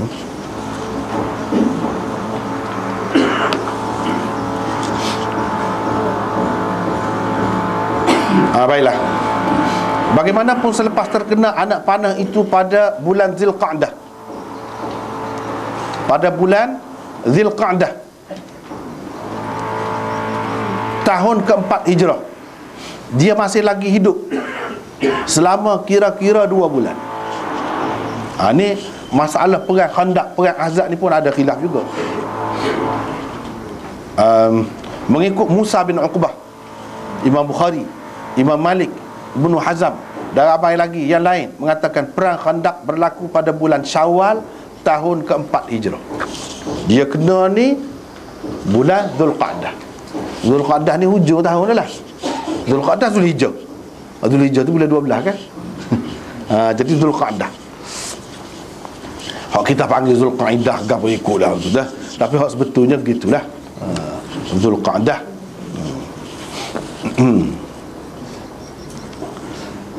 Tapi Ibnu Ishaq dan ramai lagi ahli sirah mengatakan berlaku pada tahun yang kelima perang Khandaq. Yang keempat. Kita Bukhari lebih kemah lagi. Musa bin Uqbah ni ahli sirah yang lebih hebat lagi. Hak ni sepatutnya jadi rujukan. Musa bin Uqbah. Dalam buku saya dalam Ibnu Ishaq tu sebut dah situ. Rujukan sirah sebenarnya sepatutnya siapa dia. Hak Imam Malik, imam-imam besar kagum. Ni lah kalau nak tahu sirah yang sebenar, baca sirah dia. Cuma sirah dia tu tak jumpa dalam bentuk satu buku yang berasingan. Ada di celah-celah kitab gini, kita kena sebut gini lah. Celah-celah gini. Tengok imam-imam besar, Imam Malik, orang ni tahun yang keempat. Tahun yang kelima tu perang hak dengan Bani Quraizah tadi. Hak pergi kepung tu, lepas pada tu. Sebab sosok tu lama tu.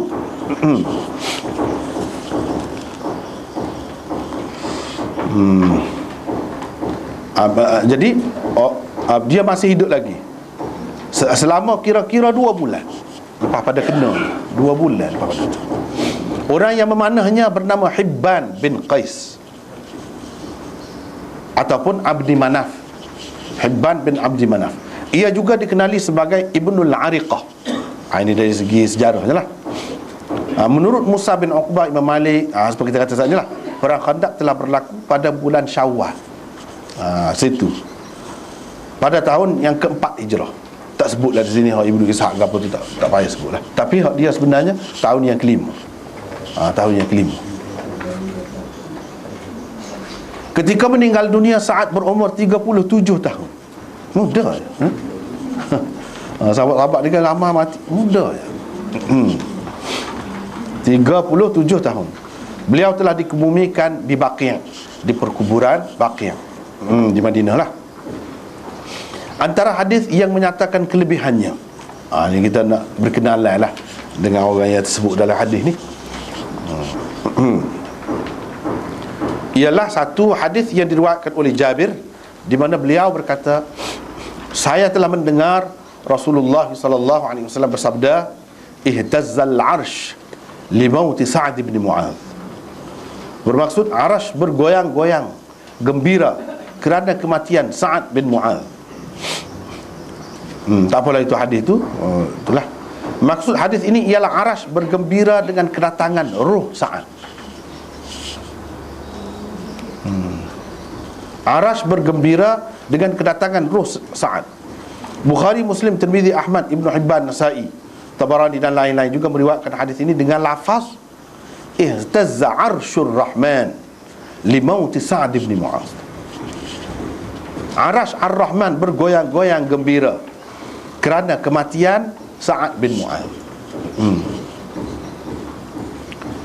Yang kedua, Bara' bin Azib menceritakan, katanya pernah Nabi SAW dihadiahkan satu sut kain sutera. Para sahabat mula menjamah kain itu dan berasa kagum dengan kelembutannya.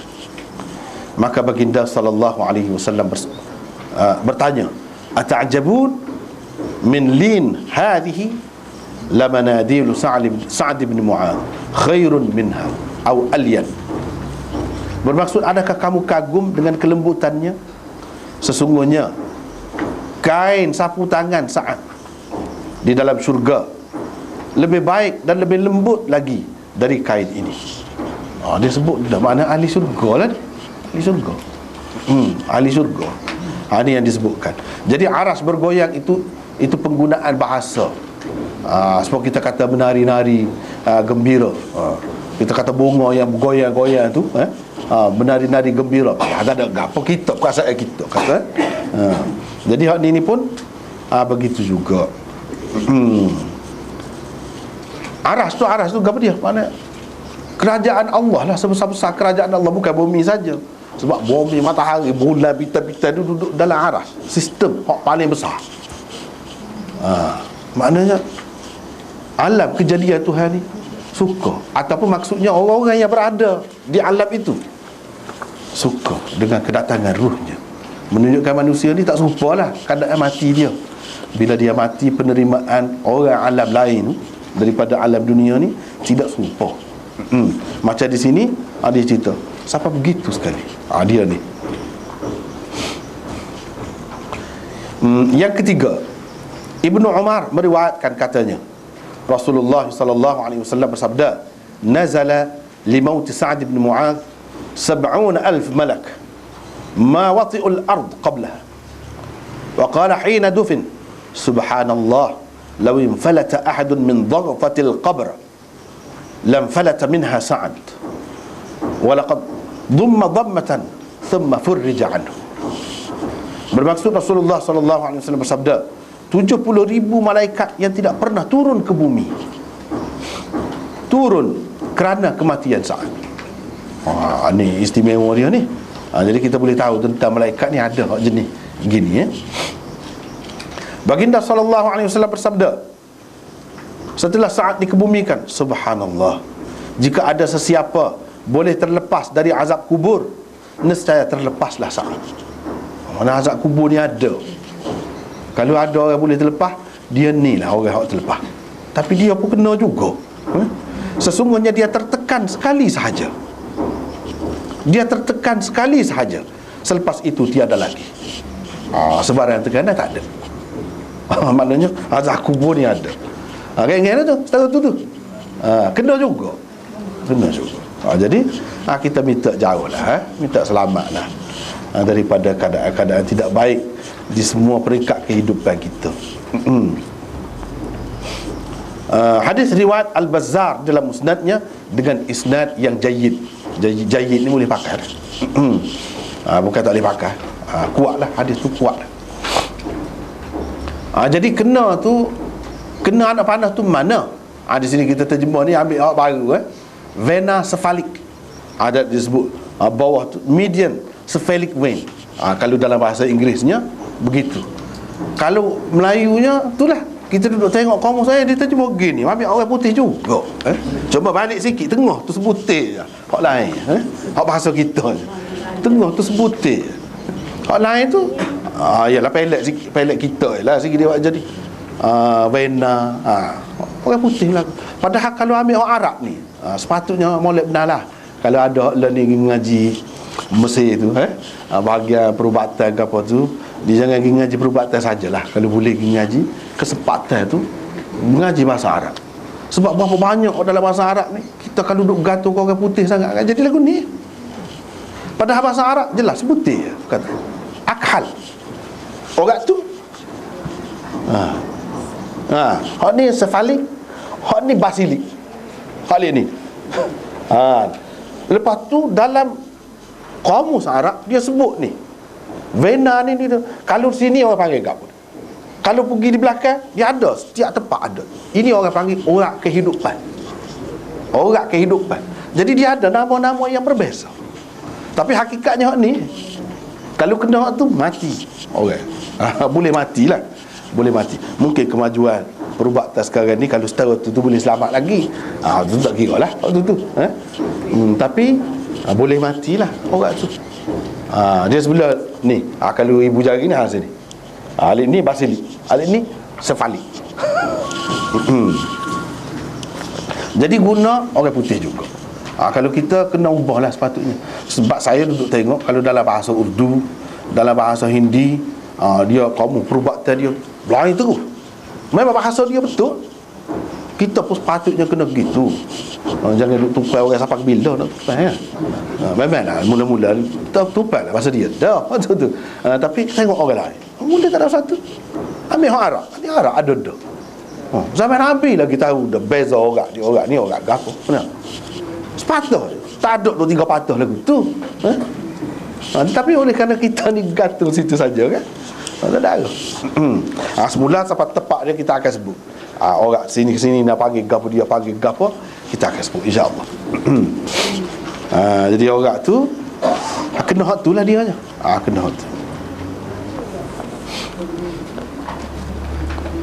Khemah Bani Ghifar Nabi SAW pun pasang khemah di dalam masjid supaya baginda dapat menziarahinya dari dekat. Kata dari dekat ni, hak ni lah pada masa tu lah maksudnya. Seperti kita bincang saat ni. Khemah Bani Ghifar juga ada di dalam masjid pada ketika itu. Tiada sesuatu mengejutkan orang-orang yang berada di dalam khemah Bani Ghifar yang bertindak sebagai perawat dan penjaga saat ni dalam masjid Nabi. Iaitu disebutkan Ruqayyah, Rufaidah tadi itulah. Duduk dalam masjid tu juga. Tak ada kejut demo tu duduk dalam situ. Selain darah yang mengalir, tiba-tiba darah mengalir masuk dalam khemah pokok dia. Dia kata ni gapo ni pula ni? Darah gap. Pergi-pergi tengok, rupa-rupanya pecah pula orang dia. Pecah pula orang putus tu, pecah pula. Jadi pecah tu tak berhenti tu, mati kitulah dia nya. Ni dia katakan kerana luka itulah dia mati. Kerana luka itulah dia mati. Ini salah satu terjemahan yang kita buat.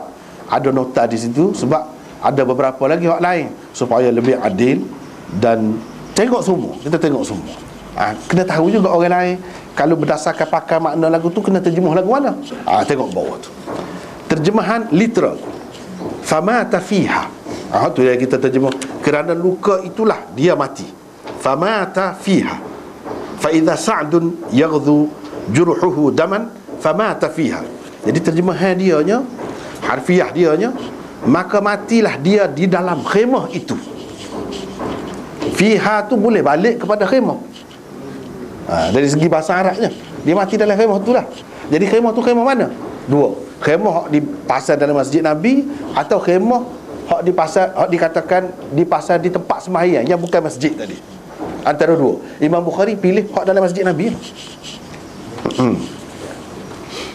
Yang kedua,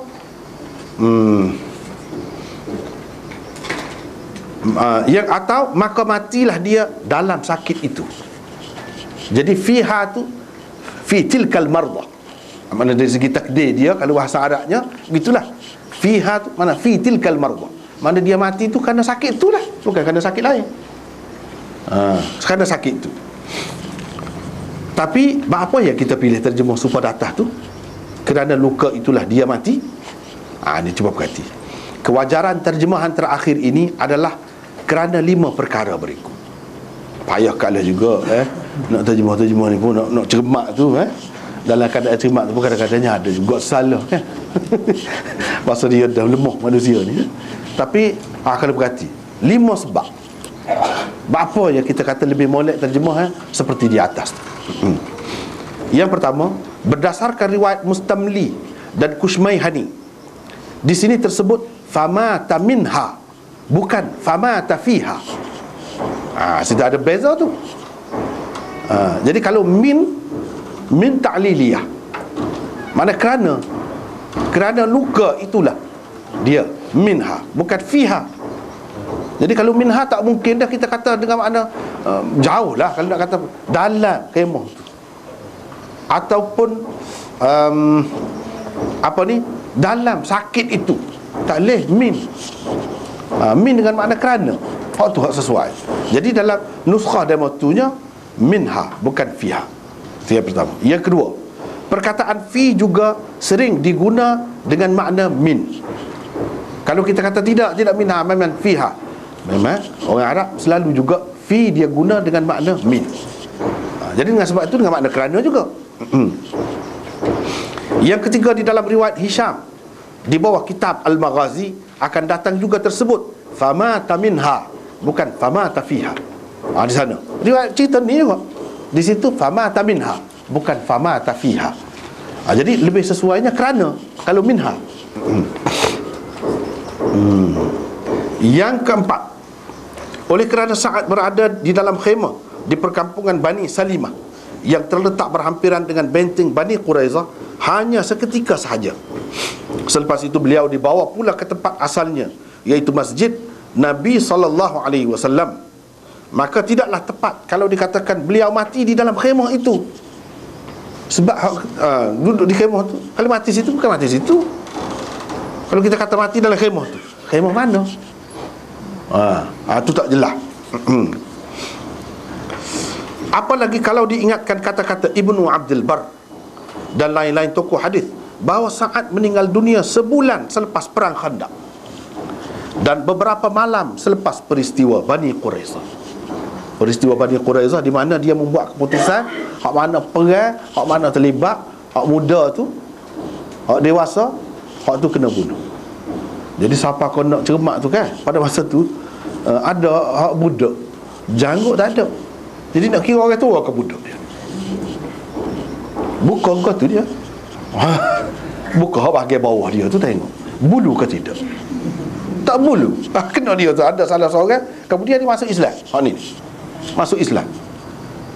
Tak bulu, dia tak kena bunuh dia. Sebab tak apa ni, tanda penentunya situlah. Dewasa, balik ke tidak. Mana dalam kes-kes lagu tu boleh buat benda-benda gitu kan. Jangan kita kata tak boleh. Boleh. Boleh. Jadi siapa tengok aurat pun tak apa, jika perlu. Jika perlu. Lepas tu selepas peristiwa Bani Quraizah dijatuhi hukuman oleh beliau, Bani Quraizah yang ditawan dibawa ke Madinah, dan di sanalah orang-orang dewasa di kalangan mereka yang terlibat dalam perang menerima hukuman bunuh. Sudah tentulah Sa'ad juga seperti sahabat-sahabat yang lain berada di Madinah pada ketika itu.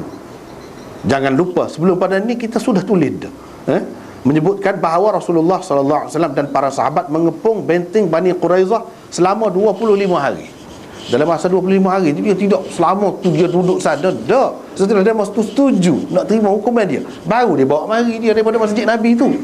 Dan dia duduk sekejap je, tak lama di situ. Walau bagaimanapun Nabi memang suruh pasal kemah.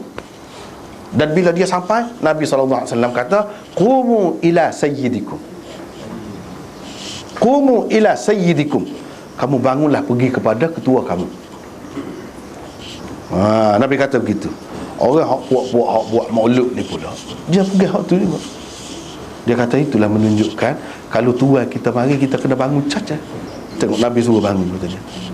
Padahal tak ada kena mengena tu tak lewat dalil kursi tu, tak ada kena mengena. Nabi bukan suruh bangun, nak suruh hormat supaya orang kemudian dia bangun, supaya orang besar raja kau apa. Bukan lagu tu. Dia ajar dah. Tak usah duduk cara benda-benda tu sangat. Dia sendiri pun dia tak suka orang bangun. Tapi bukan tak ada orang bangun, bukan sokmo dia larang dah. Tujuannya tak sewi supaya dengan orang kafir tu jadi beza pemimpin dengan rakyat. Nak suruh berserah lah. Jadi hak ni Nabi suruh bangun tu sebab dia sakit, nak turun tu kena pegang molek nak turun tu. Sebab tu dia kata qumu ila sayyidikum. Dia bukan kata qumu li sayyidikum. Beza tu. Tengok riwayat mana pun ila sayyidikum. Jadi ada kepentingan hak zahir. Lepas tu kalau kita duduk selawat, duduk maulud ni, bila Nabi mari ya? Kalau ia pun nak bangun bila? Ni Nabi mati dah. Kalau kita kata ya nak hormat ni, bangun orang mari, ni kalau dia hidup. Tapi kita sudah tahu dah, masa dia hidup dia tidak suka kan? Hormat lebih-lebih ke dia. La tutruni kama atratin nasara, Isa bin Maryam. Jangan kamu pelebih sangat aku, puji, sanjung, jangan seperti mana orang-orang Kristian pelebihkan Nabi Isa. Dia tak boleh. Jadi hak ni cerita lain. Memang ada orang tu nak akak, dia sakit, dah ketua lagi. Tengok begitu dihormati dia ni, orang Yahudi seramai mana tu nak terima keputusan dia. Jadi Nabi sebagai menghormati dia, suruh pasal kemah lagi. Apalagi dia sakit, lepas tu suruh bawa turun, pegang molek dia tu. Tak ada kena-mengena dengan bila selawat pada masa tertentu tu bangun cacat. Mana Rasulullah ada? Tapi sebab demon ni dia ada fahaman lain tu, Nabi mari. Nabi mari. Tak ada sebut dalam hadis Nabi mari. Hak dia jawab orang berselawat tu ada. Dia jawab salam kepada orang yang salam kepada dia, hak tu ada. Tapi dia mari dalam majlis, tiap majlis, berapa majlis mari dah. Selama mana dia duduk setempat-tempat tu. Kau lagu mana? Nabi ni bukan jenis orang perak hatu. Kalau perak hatu bolehlah hatu dia di sana kan, tak sana kan. Dah. Jadi tak ada ni selepas mati, tak ada kena-mengena dah. Kalau ia pun kata nak hormat bangun tu, tak ada kena-mengena, tak boleh pakai hak tu. Dalam peristiwa tu lah Nabi kata tu, kumu ila sayyidikum tu.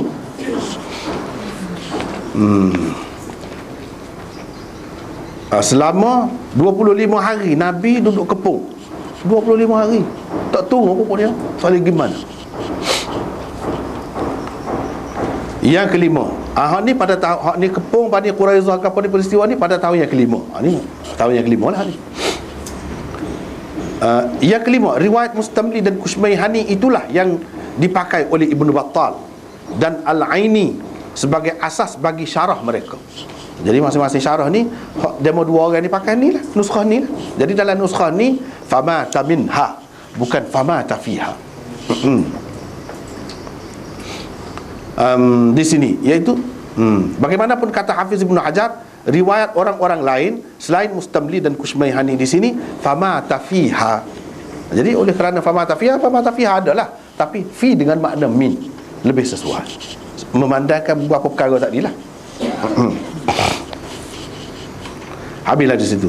Imam Bukhari telah mengulang sebut hadis ini pada 4 tempat lain selain di sini. Dalam Bukhari ini tempat-tempat lain. Jadi makna 5 tempat lah dia sebut. Iaitu satu di bawah babu hijratin Nabi sallallahu alaihi wasallam wa ashabihi ila Madinah. Bab hijrah Nabi sallallahu alaihi wasallam dan para sahabatnya ke Madinah. Juga Imam Bukhari mengambilnya daripada Zakaria bin Yahya. Inilah tu guru dia. Haddatsana Zakaria bin Yahya. Situ pun daripada orang ni juga. Yang kedua, di bawah bab marji'in Nabi sallallahu alaihi wasallam min al-ahzab wa makhrajihi ila Bani Quraizah wa muhasaratihi iyyahum. Di bawah bab Imam Bukhari mengambilnya daripada Muhammad bin Bashar situ, bukan daripada tu guru ni, tu guru lain. Yang ketiga, di bawah bab yang sama beliau mengambilnya daripada Zakaria bin Yahya lagi. Inilah. Di sinilah kisah Sa'ad dikemukakan paling lengkap oleh Bukhari. Bukhari dia sebut satu hadis ni tidak serupa. Dia akan sebut satu tempat hak paling lengkap.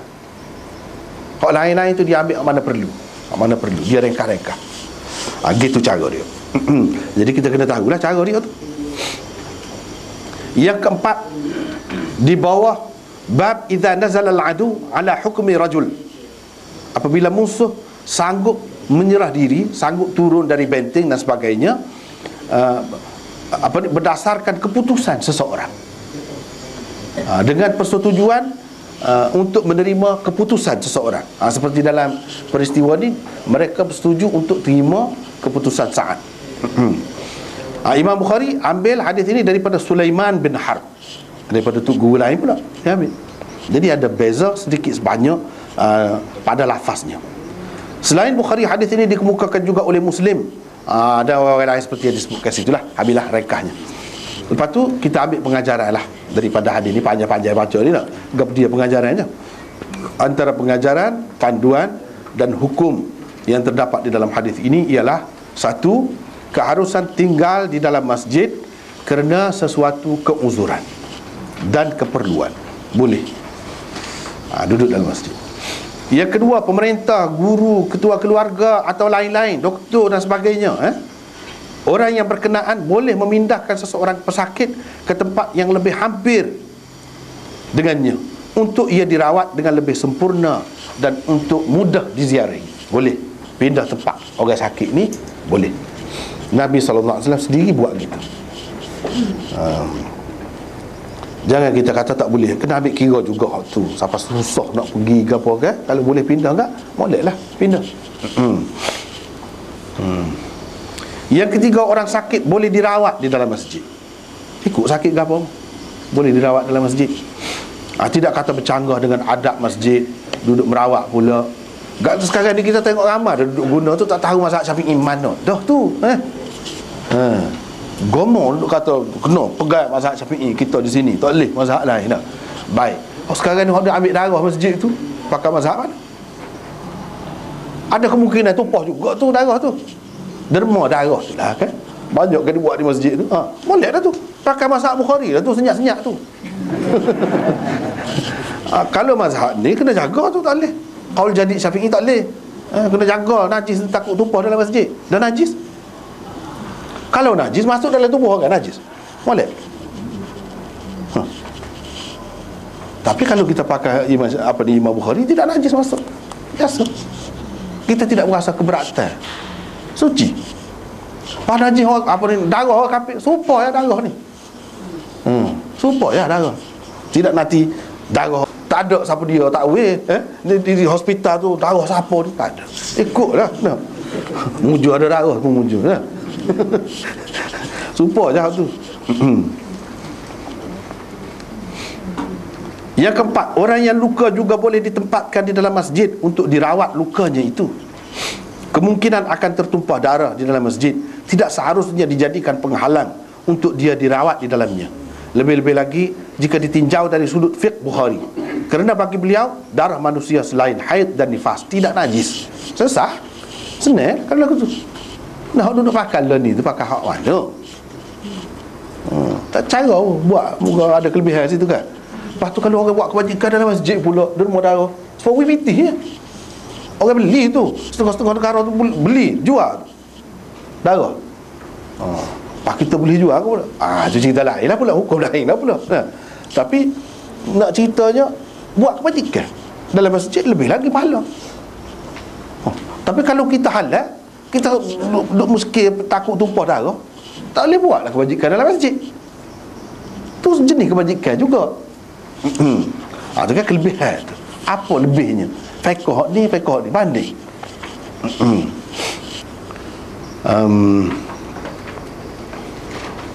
Yang kelima, keharusan memasang khemah di dalam masjid untuk sesuatu keperluan. Jadi keperluan ni keperluan setara tu ya. Pasal khemah nak baik tak gagal. Tak ada. Tak boleh hak tu tak sesuai. Lepas tu gagal pula. Situ berarak pula masuk pula situ buat plumbing pula dalam. Tak ada. Tak boleh lagu tu, tak sesuai dah lagu tu. Lagi sesuai benar siapa? Tak ada timbul gagal. Tak ada hak lagu tu. Yang keenam, Sa'ad bin Mu'adz meninggal dunia kerana anak panah yang mengenainya pada hari peperangan Khandaq. Tetapi beliau tidak terus mati selepas terkena anak panah itu. Sebelum meninggal, beliau sempat dirawat di dalam masjid Nabi SAW selama lebih sebulan. Itu kenyataan. Lama tu. Tidur ke apa dalam masjid, rawat dalam masjid, makan dalam masjid. Jadi kesimpulannya bolehlah tidur dalam masjid, makan dalam masjid, minum dalam masjid, boleh. Orang nak iktikaf tu kalau tidak lagu mana? Orang nak iktikaf tak kata makan, tak kata tidur, ada juga benda tu. Jadi boleh dalam masjid. Jadi doktor pergi merawat dia pun dalam masjid ni, pahala tepat tu, suku pula dapat. Dia kena sedar tu. Seperti derma darah dalam masjid. Derma buat kebajikan dalam masjid lebihlah daripada lain. Kita kena ambil peluang belakang ni. Metai je hidup ni, tak tahu dalam mana nak hidup. Sebanyak mungkin nak ambil pahala. Lagu mana? Caranya begini. Jadi doktor tu dia pergi dengan berasa lebih istimewa. Hari ni dia dapat lebih. untuk akhirat lah. Sebab apa dia buat dalam masjid? Bukan luar. Kalau luar pun lebih dah, ada pahala dah.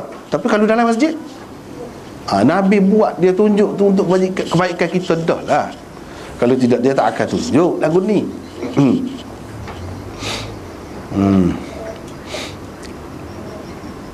Yang ketujuh, Nabi SAW sangat menjaga kebaikan para sahabat.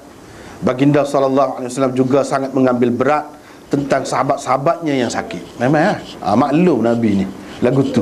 Kalau kita boleh buat lagu ni kan, bagus benar lah. Kau banyak serupa dengan Nabi, kau dekat dengan dia. Itu hakikatnya. Tapi itu bergantung kepada keadaan masing-masing lah pula. Bergantung kepada keadaan masing-masing. Nabi dulu memang sakit, pergi ziarah, pergi melawat. Dia royak pula kelebihan melawat orang sakit, ziarah orang sakit, cara ke orang sakit. Ambil berat sangat dia. Kalau pemimpin tu lagu tu, barulah disenangi, disayangi oleh rakyat jelata. Kalau sebagai pemerintah lah, sebagai ahli politik, dia kena belajar ni. Kalau dia tak belajar ni, rugilah dia. Ni paduan ni untuk pemimpin.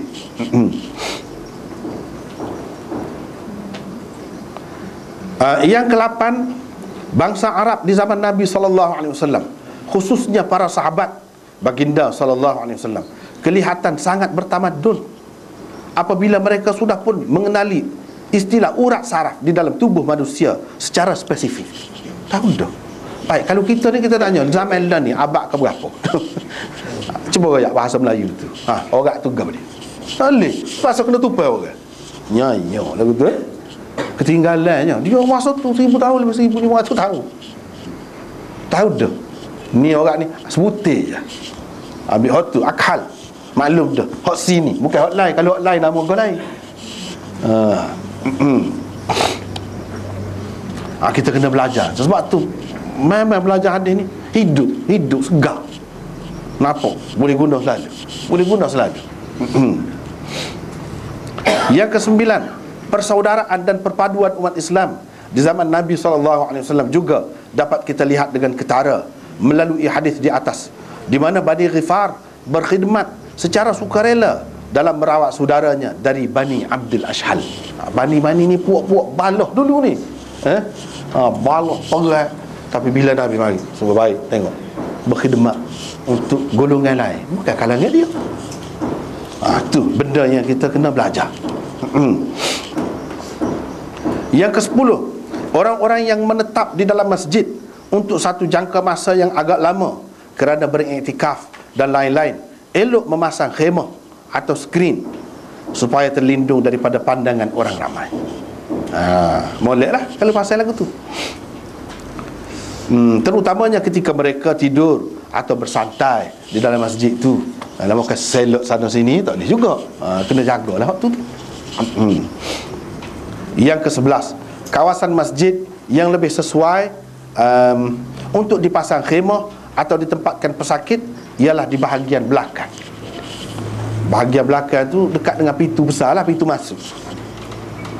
Bila masuk tu dia pergi ke depan tu, alah kiblat tu, tempat orang semayang yang kena penuh balik atas tu dulu, baru ke bawah ni. Jadi ke bawah tu tempat yang kita kira kosong lah. Kita kira kosong. Tempat tu ambil. Jangan ambil depan tu, dekat sah pertama tu.